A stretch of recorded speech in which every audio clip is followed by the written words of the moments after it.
Ce n'est pas par pur hasard que le président Alassane Ouattara Guiglo soit reçu à cette place du nom du premier président ivoirien, Feu Félix Houphouët-Boigny, homme de paix pour son meeting. Ce n'est pas non plus une fiction à deux solutions, mais une réalité vivante.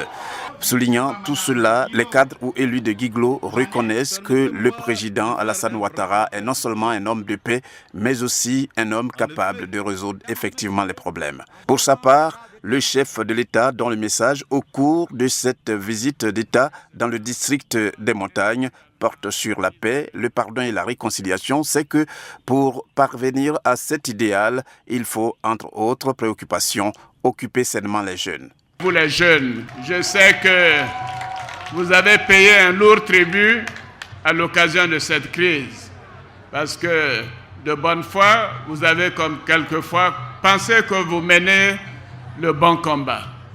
Mais en réalité, vous avez été manipulé, vous avez été abusé, et après vous avez été jeté. Jeté dans la rue, jeté dans les villages, jeté dans les campagnes. Mais moi, je vais vous donner du travail. Oui, je vais vous donner du travail. Oui, et je donnerai du travail à tous les jeunes. Nous avons de grands projets en perspective. Et je ne ferai pas de discrimination. Vous êtes jeunes.